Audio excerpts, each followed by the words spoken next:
tous, bienvenue sur notre plateau. Je suis heureuse de vous recevoir, en tout cas notre première émission, nouvelle émission qui s'appelle Let's Talk Youth. En français, parlons jeunesse. Alors vous dites sûrement, qu'est-ce que c'est encore? Il y a tellement d'émissions qui pullulent actuellement, mais nous avons un projet bien spécifique avec une cible bien spécifique qui sont les jeunes tout simplement. Nous voulons donner la parole aux jeunes, parler de la jeunesse, parler des sujets qui touchent à la jeunesse, donc de l'amitié, des fréquentations, tout ça. Et pour ce faire, je serai à chaque fois accompagnée des invités qui eux parleront de leurs témoignages, de leurs expériences et tout ça juste pour nous édifier, nous encourager, nous fortifier. Alors, sans plus tarder, pour cette première émission, je suis accompagnée de deux jeunes avec un parcours bien spécifique et bien inspirant. Et à ma droite, je suis avec Rachel. Bonjour Rachel. Bonjour. Rachel, elle est spéciale parce qu'elle est notre chroniqueuse. Elle sera donc tout le temps avec moi. C'est ma binôme un peu là. À la fin de l'émission, elle nous partagera quelques bons tips pour nous aider encore plus dans le thème que nous allons aborder aujourd'hui. Et à ma gauche, je suis avec Daniel Jonathan. Yes, Bonjour, yes. bonjour. Tu préfères pasteur ou Daniel? C'est comme tu le sens. Je fais comme, ok, je dirais DJ. Yes, comme tu le sens. Comment tu vas? Yes, ça va très bien et toi? Ça va, merci. Pas trop fatigué? Ça va. Ça va. Ça Ça va. Ah ben super. Alors, notre thème d'aujourd'hui, c'est un thème que, comment dire, il est assez intéressant. Tous les thèmes sont intéressants, mais celui-là en particulier, il est intéressant. On va parler des jeunes face au choix académique. Nous sommes en plein corona, c'est vrai, avec le confinement et tout ça, c'est pas facile du tout, mais justement, c'est pour cela que nous voulons parler de ces sujets qui, je pense, touchent pas mal de jeunes autour de nous. Alors, je vais commencer d'abord avec mes invités qui, eux, prendront un peu le temps de parler d'eux, de leur parcours, qui ils sont, qu'est-ce qu'ils font, comme ça, vous savez un peu à qui vous avez affaire, n'est-ce pas? Honneur aux femmes, je commence avec Rachel. Merci. Donc, bonjour tout le monde, je m'appelle Rachel, j'ai 23 ans et je suis étudiante, mais aussi coiffeuse. Donc, mon parcours académique, c'est un peu pas compliqué, difficile. Donc, j'ai commencé en 2015, j'ai fait la psychologie à Gand. Quand j'ai vu que ça ne passait pas, donc je suis partie à Anvers pour faire la communication. Okay. Et après 2 ans, quand je n'ai pas réussi, j'ai encore changé de formation. Donc, j'ai fait Cross Media Management, toujours à Anvers. Ok. Et donc là, je vais finir dans une année après. C'est bon, j'ai mon diplôme. On y est presque, Ok. Donc, tu as fait au total trois options. Trois options. Ouais. Communication et maintenant Cross Media Management. 3 domaines qui, en fait, n'ont rien à voir. Ouais, c'est ça, en fait. Comment ça se fait? Pourquoi ces changements? En fait, donc j'avais commencé donc la psychologie. J'ai commencé à faire la psychologie. Pas de souci. J'ai commencé à faire la psychologie parce que j'aimais vraiment la psychologie. Pourquoi, je ne sais pas. Mais quand j'ai vu que c'était en fait pas pour moi, j'ai changé à faire la communication parce que je parle beaucoup et j'aime bien. C'est vrai? Tu vois. Et quand j'ai vu que j'ai pas réussi, donc j'ai vraiment pris mon temps de regarder qu'est-ce que j'aime. Et moi, j'aime bien les réseaux sociaux et le graphic design. Donc, j'ai cherché la formation qui était appropriée. Ouais. Après, j'ai trouvé Cross Media Management, en fait. Ok, super. Par contre, j'ai jamais entendu parler de Cross Media. Ouais, c'est vraiment connu, en fait, ici en Belgique. Ok, c'est tout nouveau? Non, c'est pas nouveau. Bon, peut-être 7-8 ans, mais c'est pas vraiment... C'est pas très, très connu. Ok, ouais, ça va. Inspirant. On reviendra sur quelques points, en tout cas. Ouais. À toi, Daniel Jonathan. DJ, parle-nous un peu de toi. Yes, yes. Alors, moi, je suis pasteur Daniel Jonathan ou DJ pour les intimes, comme on dit. Alors, j'ai 28 ans. Je suis pasteur à la chapelle Church of God. Je fais partie d'une merveilleuse équipe pastorale. Je suis pasteur adjoint de cette église et je suis artiste et j'ai dit mon âge. Yes. Tu l'as dit. Et voilà, je sers Dieu avec tous les talents qu'il a mis en moi et vraiment, j'ai ce fardeau-là d'inspirer pas seulement les jeunes, tout le monde. Amen. Vraiment avoir Dieu au travers de ce qu'il a mis en nous. Et je suis étudiant en théologie, mais actuellement en pause. Ok. Yes. C'est-à-dire quoi? En pause. C'est-à-dire, j'ai pris une petite pause juste ce semestre Ok. pour des raisons un peu particulière. Ok. Tu comptes reprendre au mois de... À la reprise de cette année académique, je reprends. Ok, parfait. Super. Alors, comme j'ai dit, notre thème, c'est les jeunes face au choix académique. On va commencer la partie questions-réponses. Le but, c'est pas que je pose des questions et que vous répondez seulement, mais on va vraiment faire dans le cadre d'une discussion. La première question, comment bien faire son choix d'option d'études? Peu importe, université ou l'école primaire, non, on va dire secondaire, parce que primaire, on ne choisit pas vraiment, mais comment faire le bon choix pour toi, Rachel? Pour moi, ouais, c'est une bonne question, mais pour moi, oui.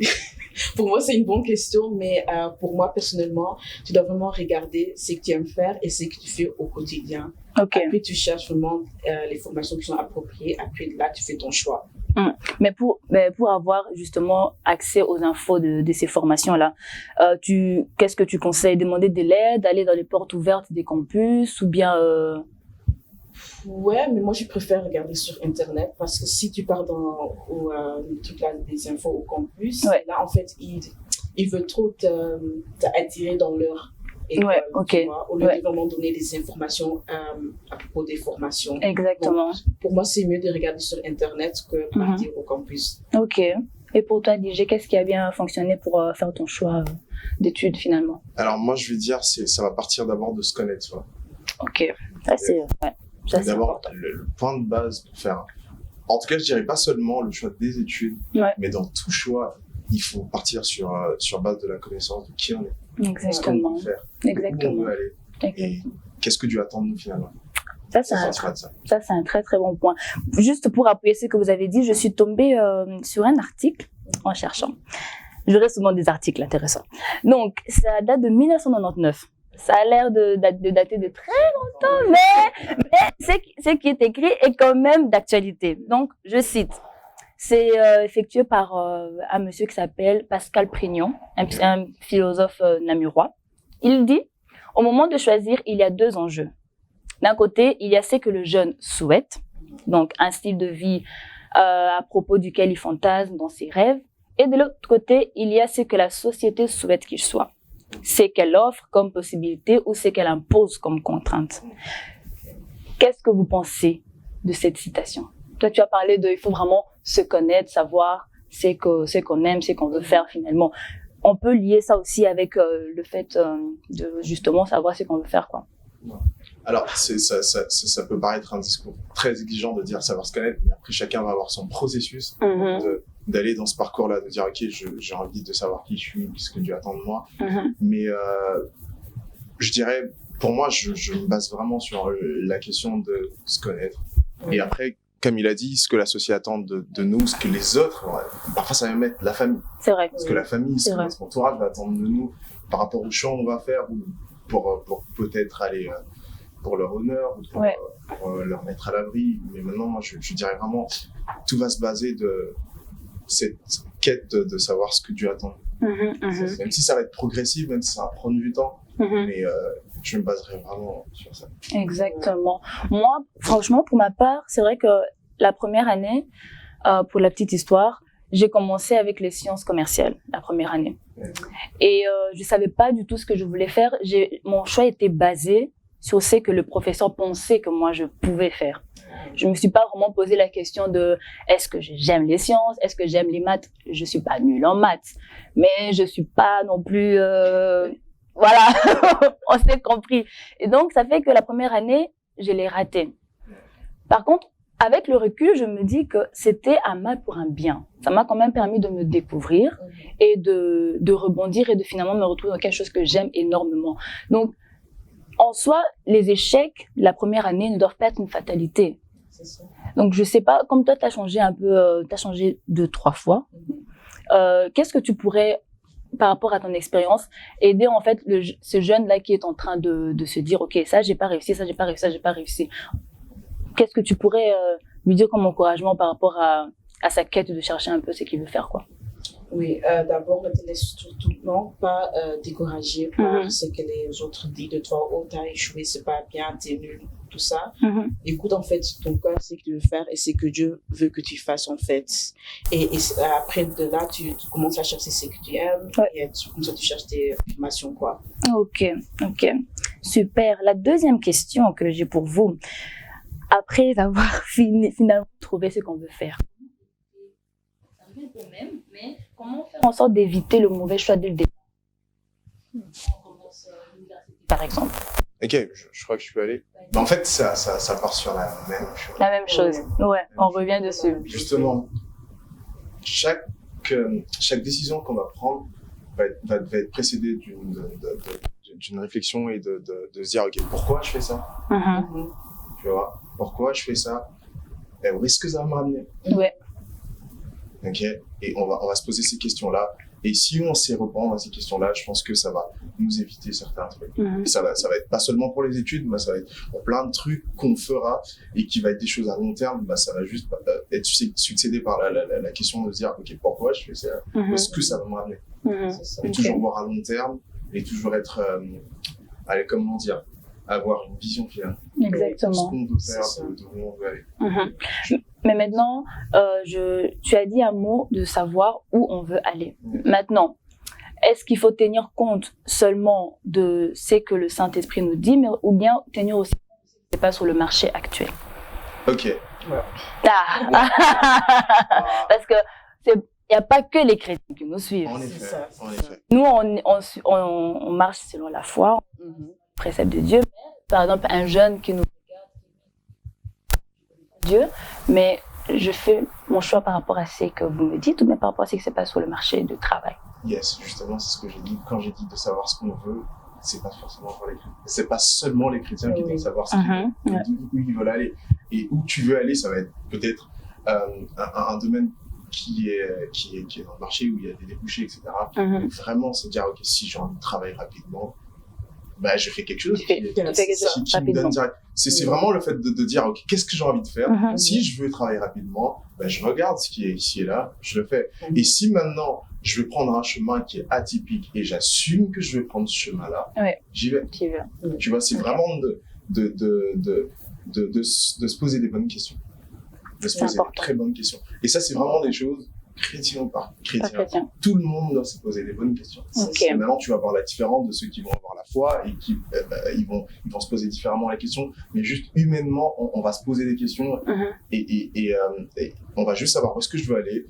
Si je veux travailler rapidement, je vais pas aller faire des études qui durent 8 ans. Ça c'est sûr. Tu vois ce que je veux dire? Exactement. Et ça va vraiment partir sur une base de qu'est-ce que j'ai envie de faire. Si je veux travailler demain, je vais me trouver une formation que j'aime et je vais aller le faire parce qu'il y a des débouchés et je vais aller travailler là-dessus. Tu vois ce que je veux dire? Exactement. C'est vraiment ça. Mais parfois, quand on a des questions, en tant que jeune, en tant qu'étudiant, ce serait quand même intéressant d'avoir des personnes à côté qui peuvent, par exemple, je te connais, je sais que tu es capable de faire ça. C'est quand même intéressant de demander conseil, non? Ouais, ça c'est normal. Tu peux toujours demander de l'aide. C'est pas quelque chose de grave ou quoi. Demander de l'aide, c'est important. Donc, tu peux être là avec des questions, peut-être trouver une personne de confiance, une personne en qui tu dis, ok, cette personne me connaît, elle prendra un peu plus de recul pour m'aider par rapport à mon choix. Ça t'a aidé d'en parler par rapport à ta recherche de savoir ce que tu voulais faire? C'est sûr. J'ai justement des amis qui m'ont, pour remettre un peu dans le contexte, c'est-à-dire je fais des études de théologie, donc justement c'est un peu la suite de pourquoi je suis pasteur et pourquoi je sers dans le ministère, etc. C'est que j'ai été entouré par des personnes qui sont passées par ce chemin-là et des personnes qui m'inspiraient. Des personnes qui m'inspiraient, qui me tiennent finalement jusqu'à aujourd'hui et qui ont été un peu des repères pour moi. Il y a des moments où je me suis posé des questions, où je me suis dit c'est pas évident et ces personnes-là, ils ont été là pour me dire écoute, ça arrive, relève-toi, etc. Et maintenant, tu vas aussi avoir des personnes qui n'ont pas finalement des gens faire ça. Et moi, je pourrais dire, il y a des vidéos sur Internet, inspire-toi, pose des questions, même dans ta fac où tu vas, pose des questions. Et ce qui va parfois nous tuer, c'est rester seul. C'est rester seul et c'est rester dans ce monde seul et pas aller vers des personnes qui peuvent nous aider. D'où l'importance en fait d'avoir un très très bon entourage, justement. C'est vrai que on n'est pas censé être avec tout le monde. Ça sonne peut-être de manière crue, mais dans notre quête justement de là où on veut aller, on Yes. peut pas amener tout le monde avec nous. Ouais. Et je sais pas qui le dit, je sais pas comment on le dit exactement, mais on dit que tu es la somme des 5 personnes qui t'entourent. J'ai déjà entendu quelque chose comme ça. Quelque chose du genre. Oui. Mais donc, vraiment, prendre le temps de bien analyser les personnes qui t'entourent, des personnes qui te donneront de bons conseils, parce que d'autres personnes seront là juste pour te dire, ne fais pas ça, parce que peut-être qu'il est jaloux, tout simplement. Mais donc, vraiment prendre le temps de bien étudier son entourage lors du choix d'études. La prochaine question que j'ai pour nous, la réorientation, excusez-moi, dans tout ça. La place de la réorientation. Quand vous commencez à étudier, Oui. quand tu te rends compte que ça va pas, soit tu vas jusqu'à la fin ou bien juin ou... Bon. Moi, je propose qu'en janvier, si tu vas après les examens, en fait, c'est pas pour moi, là, tu arrêtes. Pas en juin pour juste garder tes points là d'études. Ouais. Mais si tu vas jusqu'à la fin et tu vois que ça va, là, tu peux continuer. Mais moi, je propose en janvier, juste après les examens, en fait. Ok, donc là, c'en est l'alarme. Oui. Ok, maintenant, moi, je pourrais dire finalement, est-ce que on va opter pour la réorientation parce qu'on n'a pas assez travaillé, parce qu'on va être parfois dans cette équipe où je vais être dans quelque chose, c'est fait pour moi. Et parfois, je vais même échouer dans ce truc-là. C'est ça. Et ça peut arriver. Et j'aimerais vraiment mentionner ce truc-là. Quand je suis dans ce que j'aime ou dans ce que Dieu attend de moi, ça ne va pas bannir l'échec, ça ne va pas bannir. Et maintenant, ça va demander notre responsabilité d'être sûr qu'on a bien fait le taf. Ouais. Et quand je dis bien fait le taf, ça veut dire d'être sûr que j'ai bien étudié quand il fallait étudier. Ouais. Ça veut dire que j'ai bien rendu mes travaux à temps. Exactement. Et à ce moment-là, après, voilà, je côtoie plein d'étudiants ou même à l'église, je parle avec beaucoup de gens. Tu vas voir quelqu'un, comme le pasteur Ali aime bien me dire, ils arrivent à la fin de l'année, c'est à ce moment-là qu'ils se disent j'ai une révélation de Dieu. C'est pas pour moi. Mais finalement, ça va être quelque chose, finalement, parce que j'ai pas pris totalement ma responsabilité d'étudier. Et d'où, même si on est dans quelque chose qu'on aime, dans quelque chose qu'on est sûr c'est pour nous, on a une responsabilité, c'est pas de bosser. Oui. De pas faire l'échec. Dieu à ta part. Ouais, on a Ta part. Faut pas dire je entre en gêne et puis Dieu va donner une réponse. Non, ça marche pas comme ça. Donc, donc au mois de janvier. Oui, pour moi. Pour toi. Oui. Si tu as fait ton taf, bien évidemment. Si tu as fait ton taf, mais tu vois que ça va pas. Et que ça va pas. Là, tu arrêtes. T'as tout essayé. Dieu m'a révélé. Je ma destinée. Ok, d'accord. La dernière question qui va faire découler d'autres questions. Quelle est finalement la place de Dieu dans nos études, dans le choix académique? Rachel. Oh, c'est une bonne question. En fait, pour moi, Dieu, pour moi, c'est un père, en fait. Amen. Donc, si j'ai des questions, je vais chez lui. Je me demande, en fait, papa, qu'est-ce que je dois faire? Je vais ici. Mais pour moi, dans mes études, c'est mon père. C'est mon père, en fait. Ok. Mais maintenant, une personne qui te suit actuellement, qui passait de là et qui n'est pas du tout chrétien, quand tu lui dis, papa, Dieu c'est ton père. Mais maintenant, lui, si cette personne n'a pas la connexion que toi tu as avec Dieu, qu'est-ce que tu lui conseillerais? Genre dans le choix spirituel, si on peut dire ça, si tu peux évangéliser aussi quelqu'un en passant. Ouais, c'est quand même une question difficile, mais si tu n'es pas chrétien ou vraiment 100% chrétienne, essaye de parler avec quelqu'un qui connaît Dieu. Oui. Et comme ça, tu peux juste avoir quelqu'un qui est un mentor pour toi, en fait. Ok. Et pour toi, quelle est la place de Dieu? Quelle a été la place de Dieu dans ton choix académique? Alors finalement, pour moi, dire la place de Dieu, ça va être un peu réducteur parce que Dieu est la source de tout. Amen. Il va pas juste, tous mes choix vont découler de lui, en fait. Je sais pas si tu comprends. Exactement. C'est que je vais pas dire, après, on va, par manque ou pour juste trouver un terme, je vais dire, voilà, Dieu a une place. Mais en fait, pour moi, Dieu, c'est total. C'est la globalité. C'est lui qui englobe tout ce que je fais. Et finalement, ça va être chez lui que je vais aller demander. Directement. Qu'est-ce que tu attends de moi? Ouais. Comment est-ce que je fais pour aller C'est quoi le plan que tu as pour moi finalement? Et on va te dire, je suis désolé de rentrer un peu dans ce truc de pasteur, mais il y a Vas-y. on va dire, je connais les projets que j'ai formés sur, c'est qu'il y a directement quelque chose qui est attaché à notre vie. Amen. C'est pas, il y a une personne qui va pas dire pour vous, mais qui va dire sur vous, sur toi, directement. Et finalement, cette personne-là qui est Dieu, qui a ce projet pour nous, c'est lui qui va nous diriger vers ce projet-là. Et du coup, pour aller vers ces directions-là, je vais aller chez ces personnes-là pour avoir totalement la direction. Et moi, Dieu est tout, en fait, finalement. Amen. Et tout. C'est vrai qu'au début, ça va pas d'abord être ça, mais il est tout. Il englobe tout, il englobe tout ce que je suis, il englobe ma personne et il a. Amen. Je sais même pas quel nom je peux te donner. Voilà. C'est tout. Exactement, exactement. Comment? Quand on lui pose la question, il répond. Toujours. Il est papa. Donc c'est comme la Bible dit, vos pères, aussi méchants qu'ils soient, si vous demandez du pain, il va vous donner une pierre. C'est la même chose avec Dieu. Donc si tu as des questions, il veut que tu puisses prospérer à tous égards. Si tu as des questions, tu lui demandes, papa, là, je veux bien faire les maths, mais peut-être que c'était pas là-bas que tu devais être, que tu devais aller en psychologie ou autre chose. Donc, faut parler à Dieu et lui faire confiance et juste être attentif à ce qu'il veut te dire et là où il veut t'orienter.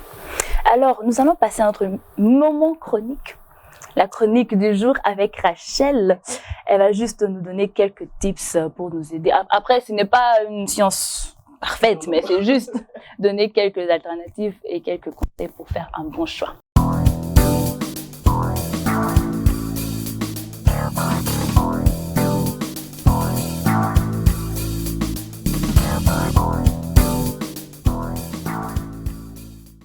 À toi, Rachel. Donc, tout d'abord, tu vas te poser la question suivante. Qu'est-ce que j'aime faire? Qu'est-ce que je fais au quotidien? Et qu'est-ce que je veux faire plus tard comme travail? Est-ce que je veux un emploi de 9 à 5 ou un emploi partiel? Ou est-ce que je préfère un emploi ou mon propre entreprise? Deuxième, lorsque tu sais ce que tu veux faire, là, tu peux commencer à chercher la formation appropriée. Et enfin, tu cherches une école offrant la formation que tu as choisie.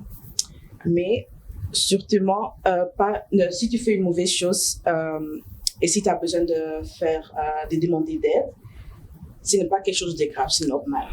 Mais ne te laisse jamais distraire par les choix des autres ou ne te laisse surtout pas influencer par ce que ton entourage attend de toi et que tu puisses faire. Qu'est-ce que toi tu entends de toi-même et qu'est-ce que Dieu entend de toi-même? Amen, Merci. amen, amen, amen. Parfait, super. Alors, pour résumer tout ce qu'on a dit ici, en tout cas, n'hésitez pas, d'abord, s'il y a des questions, des thèmes que vous voulez que nous puissions aborder, il y a le commentaire. Il y a vraiment le commentaire. Sentez-vous libre. On est là pour partager, on veut parler, on veut être vos voix, en fait. Si vous avez des questions, on est là pour aborder tous ces sujets. Donc, si je retiens tout ce que nos invités, tout ce qu'on a pu partager aujourd'hui, c'est que faut savoir, faut se connaître. Qui je suis, et à partir de là, ça pourra t'aider à aller. Et Dieu est vraiment le début, le alpha de toute chose. Tout ce qu'on le dépose entre ses mains, il fait en sorte que ça puisse prospérer. Donc, à combien plus forte raison tes études? Donc, fais-lui confiance et je suis sûre et certain que vous allez réussir. C'est vrai que le corona ne facilite pas trop les choses, mais on vous encourage, en tout cas mes amis et moi, on vous encourage d'aller jusqu'au bout et de continuer. D'accord? Et donc, pour finir notre émission, je vais demander au pasteur de prier pour nous, de prier pour ces jeunes qui se posent encore des questions, qui sont peut-être en début d'année, qui finissent leur école secondaire actuellement, qui doivent faire un choix, ou bien un jeune qui a commencé sa première année, ça n'a pas trop été. Il aime vraiment ce qu'il veut faire, mais il est un peu troublé. Ou ceux qui, comme certains, comme moi, je suis en dernière année, priez pour nous, pour que nous puissions aller jusqu'au bout. Juste recommander ces personnes entre les mains du Seigneur. Et ça, alors comme on l'a dit finalement, et là je vais juste rebondir pour les personnes qui sont à la fin, sachez que celui qui a commencé cette œuvre en vous est fidèle pour aller jusqu'au bout. Amen. Et même si ça va être dur, il faut juste aller jusqu'au bout. Et pour les personnes qui sont au début, j'aimerais juste vous encourager finalement à pas prendre votre futur à la légère. Amen. Et j'aime toujours dire à mes jeunes, qu'il y a des vies qui dépendent de ta vie. Oh, amen. Pas de la blague. Ouais. C'est pas de la blague. Mhm. Si tu prends au sérieux ta vie, et tu peux venir des milliers de gens, Amen. t'as même pas idée. Ne réduis pas ta vie par ce que tu peux vivre maintenant. Mhm. Mais vois loin. Et la seule personne qui peut te permettre d'avoir loin, c'est Dieu. Yes. Père. Je vais pas commencer à prêcher, je vais prier. Amen. Ok. Si tu te retrouvais dans tout ce qu'on dit et tu as besoin des forces et que Dieu te donne de la force, Amen. juste là où tu es, tu mets juste ta main sur ton cœur et parce que la parole de Dieu dit, si deux s'accordent et demandent quelque chose à Dieu, et Dieu est fidèle pour le faire, et je vais prier et tu vas juste croire ensemble et on va prier ensemble. Seigneur Dieu, t'es merveilleux. Yes. Il n'y a aucun Dieu qui est comme toi, Père. Père, je prie pour toutes ces personnes, pour tous ces jeunes que tu aimes énormément, pour tous ces jeunes que tu as tellement des plans de bonheur, des projets, Seigneur, de paix, afin qu'ils aient de l'avenir et de l'espérance. Yes. Père, je prie pour ceux qui sont troublés, pour ceux qui ont tellement des questions. Je prie que tout autour d'eux, Seigneur, puisse s'arranger, afin que, Seigneur, ils aillent là où tu les attends. Seigneur, tends la main à ceux qui sont fatigués. Seigneur, à ceux qui se posent des questions, je prie que, Seigneur, ils prennent le courage d'aller dans ta parole et d'ouvrir ta parole, afin d'avoir, Seigneur, les réponses. Esprit de Dieu, je prie qu'aucun d'eux, Seigneur, passe à côté de ce que tu as prévu. Et que ta main puisse transformer les cœurs et transformer les vies. Et que tu puisses donner la force à celui qui est fatigué, à celui qui n'a plus de force pour étudier, que tu puisses fortifier, Seigneur, tu puisses donner de la force, et que, Seigneur, qu'ils puissent prendre leurs responsabilités. Et de la même manière que tu avais dit, Seigneur, à Josué, fortifie-toi et prends courage, de la même manière que eux aussi vont prendre leurs responsabilités à se fortifier dans le moment de l'épreuve. Je te bénis, Père, pour ce que tu vas faire, pour ce que tu es en train de faire. Que ton nom soit glorifié, dans le nom de Jésus-Christ. Amen. Amen. On allait encore rester ici, juste moi j'étais déjà partie. Amen. Je suis venue sur terre parce qu'il fallait une mission. Donc, nous sommes arrivés à la fin de notre émission. Je vous dis à très très bientôt. On se retrouve dans une prochaine émission. On va encore parler d'un bon sujet là. Bon, j'exagère un peu avec mes bons sujets, mais c'est un bon sujet là, un très très bon sujet là. Comment étudier efficacement? Donc, le juin approche très très vite là. Ne manquez pas. Que le Seigneur vous bénisse et à très bientôt. Très bientôt. À bientôt.